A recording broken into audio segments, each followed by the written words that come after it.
Hello and welcome to Weavy Office Hours, hosted live from my brand new home. Today's going to be a stand up because I don't have a sitting desk right now. So I'm standing at the mantle. My name is Andy. Sorry for being a little bit late. New house, new internet, new fun problems to run into. That's the life we live in this hybrid work environment. Um, Dave, unfortunately, will not be joining us. He will be missed.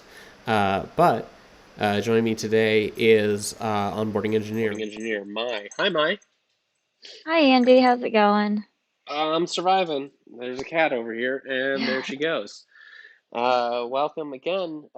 Thanks for joining me. Office hours. Yeah, as always, here I am. Yep, we are here to answer the important questions like what is the best movie in the Halloween franchise? Is it The Curse of Michael Myers? Is it the controversial choice of the Busta Rhymes vehicle Halloween Resurrection? No, we're just kidding, of course, because we all know the answer is Halloween 3 Season of the Witch, starring Tom Atkins as a hard drinking doctor who's off to solve a mystery in a rural town in California. Great I movie. don't Check it out. I don't think I know any of those. I'm so sorry. Uh, yeah, well, we've already failed. But in all joking, we're going to be talking about Weavy, and today it's all about Blazor. You did the tutorial for us. You care to give us a little bit of background on Blazor? Yeah, Blazor is a single page application development framework. It was released by Microsoft in 2018. That's the short and sweet. Yeah, so it's new. We've been seeing all the big tech companies sort of answer to a single page web app. So we've gotten Facebook's with was it React? Or was it Angular? React. React, React. thank you. Google with Angular, and now we've got Microsoft with Blazor. So for today's tutorial, is there anything people need to know? If you haven't set up the server SDK yet, that's really important, and you can't do this tutorial without it. There you go. So, if you're just joining us for the first time, our very first episode, 001, covers setting up the server SDK, so you can always check that out on our channel. But without further ado, here's how we get started with Blazor. Hello. So today we'll be adding chat to a Blazor application. First, we will need to install .NET SDK. To verify that you have it installed, you can open your Git terminal and type .NET. Looks like it's installed correctly. Next, we're going to create our Blazor app. Navigate to where you'd like to create your app.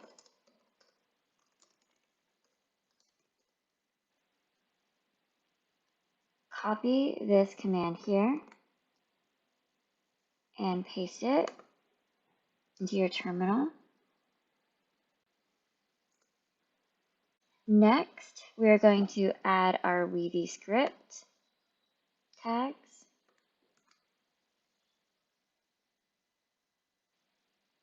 Next, open your application in your preferred code editor. Navigate to Pages, Host, and we are going to paste our script in the head section. Remember to change this to your server domain. For me, that's going to be localhost 44323. And make sure that your server is running.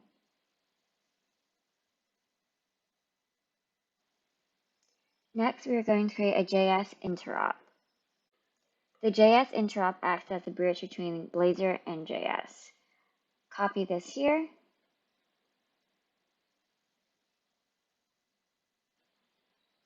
In the www root folder, create a file named Weavy Js Interop.js and paste the code that we just copied. Next, we will create a service wrapped around the JS Interop and Weavy instance.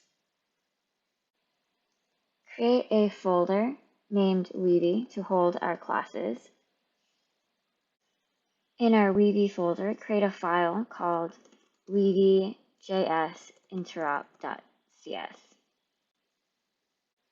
Copy this code here and paste it in our file. Here we are first importing our Js Interop module. Then we are creating a new Weavy instance using the JS module and accessing all methods and properties of that instance. Be sure to properly configure your JWT token and paste it here.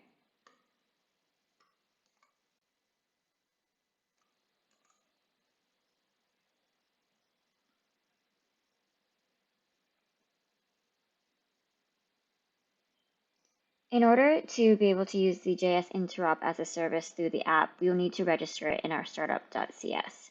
You can copy this line here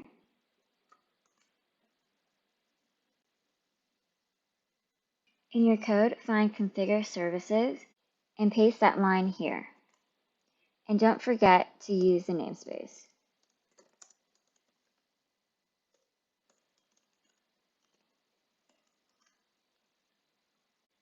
Now we are going to be adding IJS object reference wrappers. When communicating with JavaScript from our app, we'll be getting back references to the JavaScript objects. For convenience, we will wrap Weavy, spaces, and apps in extended IJS object reference classes. This is a convenient way to expose JavaScript methods and properties to C#. It's also convenient to manage the JavaScript cleanup here when you want to dispose of them. In the Weavy folder, create a class file called extendable JS object reference.cs. Copy this code here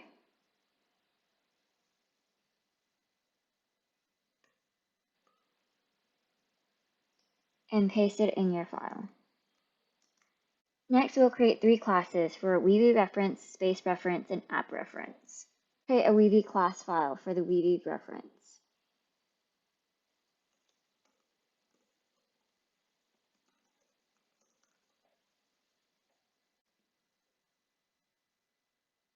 Again, copy the code and paste it in your file. The classes extend the extendable JS object reference and add just the methods we want to reflect from our JavaScript objects. And the Weavy reference class also has automatic initialization, so it doesn't need to construct a Weavy instance in JavaScript until it's needed. Now we can use Weavy. Just don't forget to add the namespace to imports.razor.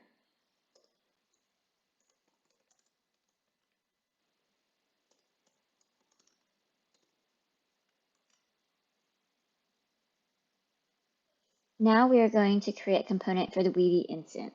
This will be a component creating a Weavy scope for its children. In the shared folder, create a Weavy.razor component.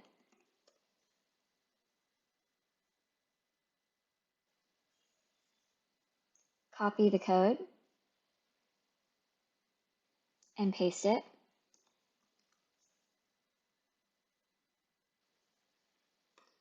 Here, we are first injecting the Weavy Js Interop service into the component.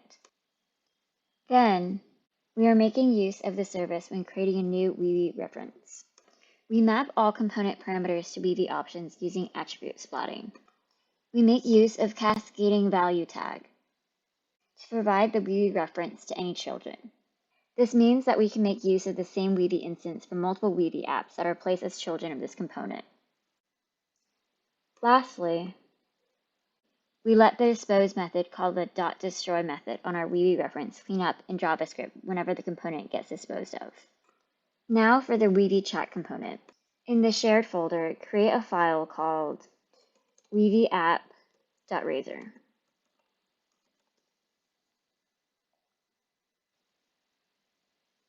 Copy the code from the tutorial and paste it in your code.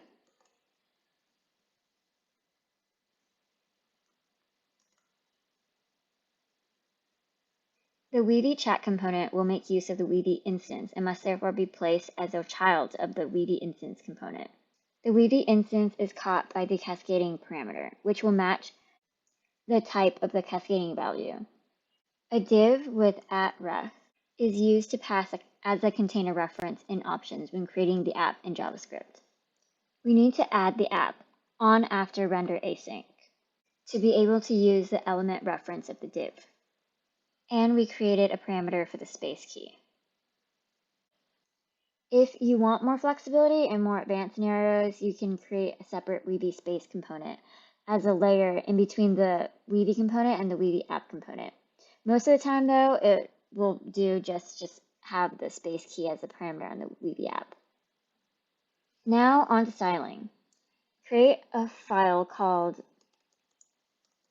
Weavy app.razor.css in your shared folder.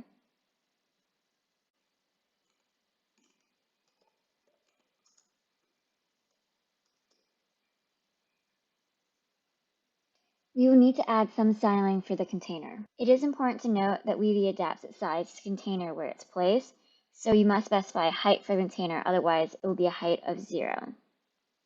You can also make use of display contents to make Weavy adapt itself to any parent node of the component instead.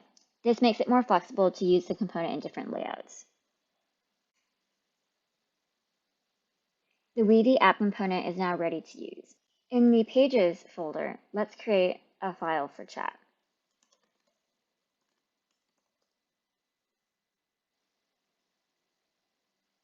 You can copy the code from here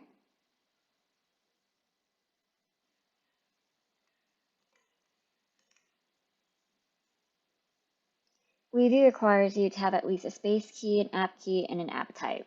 And you must place the component within a Weavy instance component. And don't forget to define a height on the parent. Don't forget to add the page to your nav menu. Copy the code for it here. And paste it here.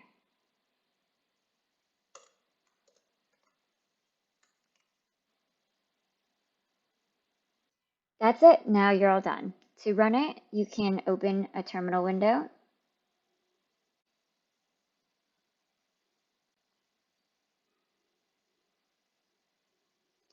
and run .NET watch run. When we click on chat, we have successfully added chat to our Blazor application. Congratulations! Welcome back.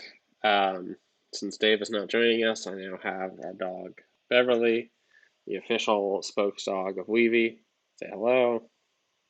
She's saying hello. Weavy, and you're also heavy, so I'm gonna put you down, kiddo. Oh. Yeah, well, thank you so much for running us through the tutorial. As always, my favorite part is when we get to Weavy.destroy, which is our punk rock band. Actually, probably closer to like punkish prog, going for a sort of like late 80s thing. You'll get it when you hear it. Yeah, anyway, our first album is on SoundCloud. Just look for Weavy.destroy.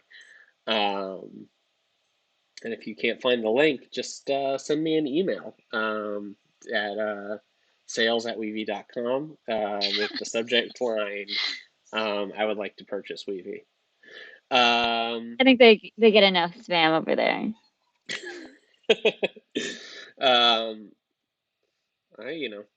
We do what we gotta do. So, you gave a little bit of background on Blazor earlier. It is, since it is a fine Microsoft product, it is built on the .NET framework. Does that add a lot as far as compatibility goes, since Weavy is presently built in .NET MVC and is being migrated to .NET Core? There's, definitely less of a learning curve if you already know C#.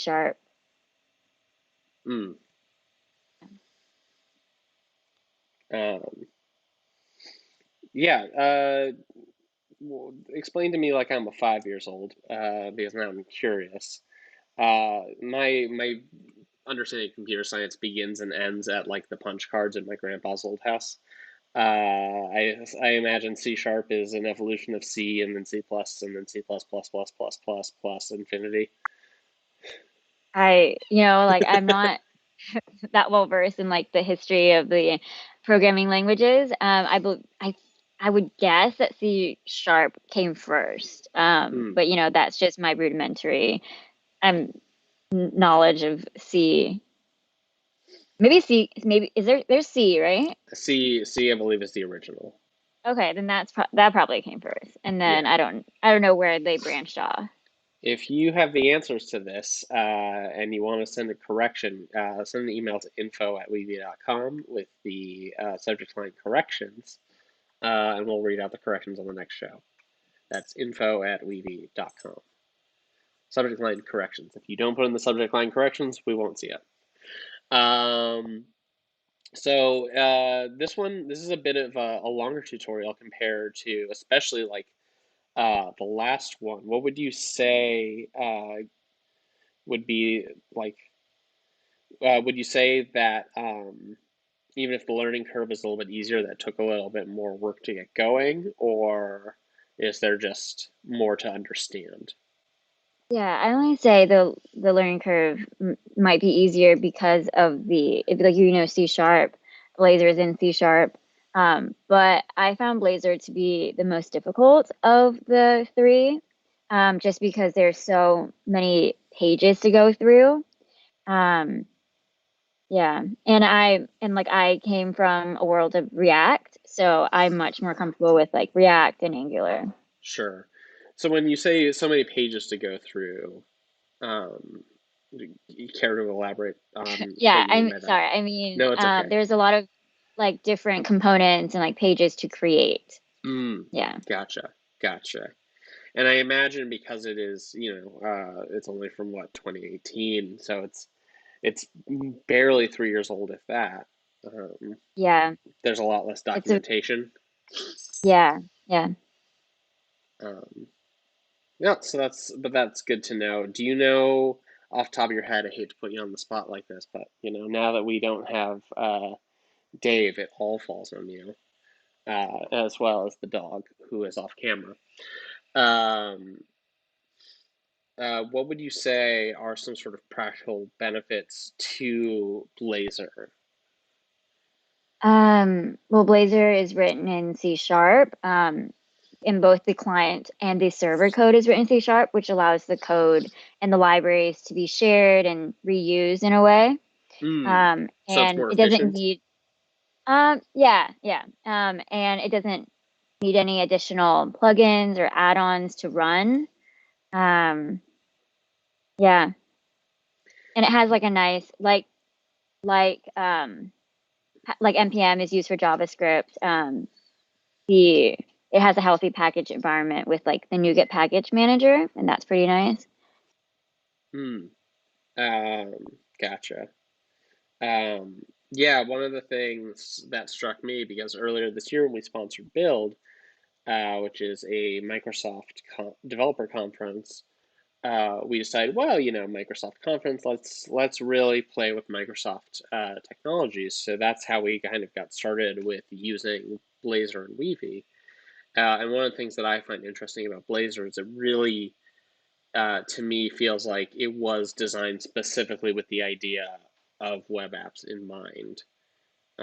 Because the we've had web apps basically as long as the web has lived, but the idea of using the web for productivity is still fairly young. Like I would say the last like 10 years or so.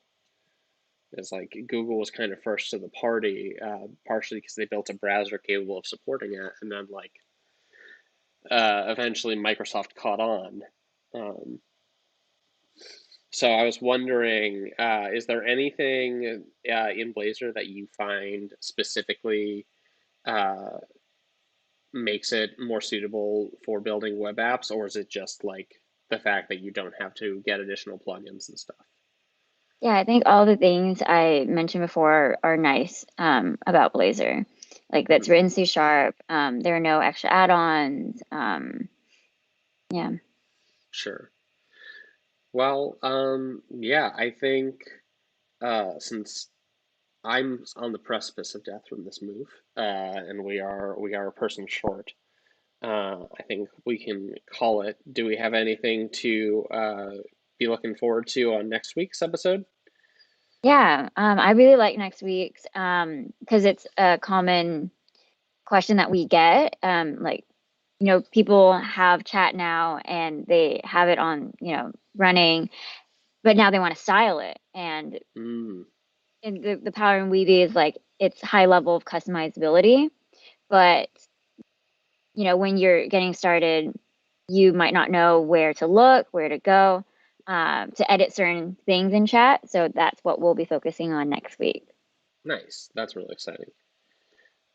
Cool. Well, until then, thank you for joining us for Office Hours. I'm Andy, joined as always by Mai. Um, If you have any questions in the interim, you can always leave a comment here on the archived video, or you can send an email to any one of our email addresses. I can assure you, if it is technical, I am the wrong person to send it to. But nevertheless, our email addresses are our names at weavy.com. I'm Andy. We've got Mai with us. And never forget Dave. All questions, make sure to send to Dave at Weavy.com. That's Dave at Weavy.com. DAVE at Weavy.com. And that's WEAVY.com. We're going to be running some podcast ads, and I was like, we should make sure we spell it out during the read, because you can spell Weavy a few ways, but our way is the right way. Anyway, that's it for us. Thank you for joining. Have a great day.